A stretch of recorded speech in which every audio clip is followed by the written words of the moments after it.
तर मी काय पुन्हा भाष्य करणे योग्य होणार नाही. त्यांचंही मी दत्तात्रय पानसरे यांचं देखील मनापासून आभार व्यक्त करेल की त्यांनी देखील सामंजस्याची भूमिका घेतली आणि अर्ज माघारी घेतला. त्यांचंही मनापासून पुन्हा एकदा आभार व्यक्त करतो.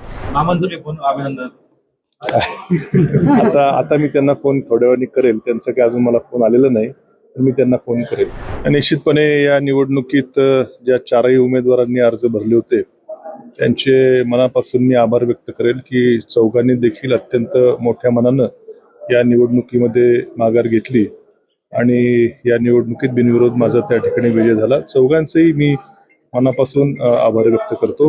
त्याचबरोबर या राज्याचे मुख्यमंत्री देवेंद्रजी फडणवीस साहेब, तसेच प्रांताध्यक्ष प्रदेशाध्यक्ष रवींद्रजी चव्हाण साहेब यांनी अत्यंत विश्वासानं मला या निवडणुकीमध्ये भारतीय जनता पक्षाची उमेदवारी करण्याची संधी दिली. त्यांचंही मी मनापासून त्या ठिकाणी आभार व्यक्त करतो. आणि या निवडणुकीमध्ये या जिल्ह्याचे पालकमंत्री आदरणीय राधाकृष्ण विखे पाटील साहेब, हे नगर शहराचे आमदार संग्रामभैया जगताप, माजी खासदार सूर्यदादा विखे, तसेच महायुतीचे सर्व आमदार माजी आमदार प्रत्येक तालुक्यातले सर्व नेते मंडळी यांनी देखील त्या ठिकाणी चांगली मोलाची साथ त्या ठिकाणी दिली.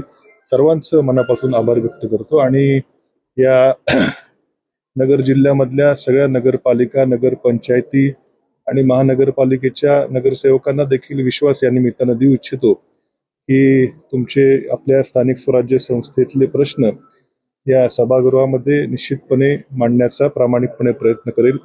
मी देखील माझ्या देखील राजकारणाची सुरुवात ही एका नगरपालिकेचा नगराध्यक्ष म्हणून झालेली आहे आणि नगर विकास खात्याचं राज्यमंत्रीपद देखील मी भूषवलेलं आहे. त्यामुळे निश्चितपणे सर्व जे मतदार या निवडणुकीतले होते त्यांच्या प्रश्न विधान परिषदेच्या सभागृहामध्ये सोडवण्यासाठी निश्चितपणे आवाज माझा त्या ठिकाणी सभागृहामध्ये घुमवेल अशी या निमित्ताने सर्व मतदारांना देखील आश्वासित त्या ठिकाणी करतो. सर, आज निवडणूक बिनविरोध झालेली आहे आणि बघायला मिळालेलं होतं काय एक दिवसभर ड्रामा जो आहे तो बघायला मिळाला. कुठल्या मुद्द्यावरती नेमकं माघार घेतली काय?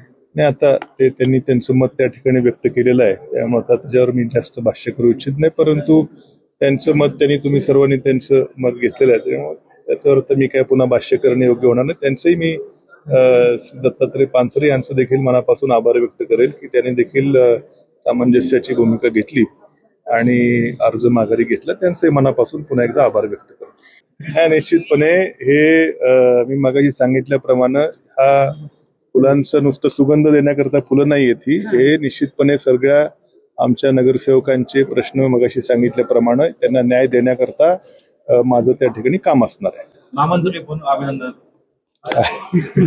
आता मी त्यांना फोन थोड्या वेळाने करेल. त्यांचं काही अजून मला फोन आलेला नाही, तर मी त्यांना फोन करेल. पवार साहेबांची भेट घेणार निश्चितपणे.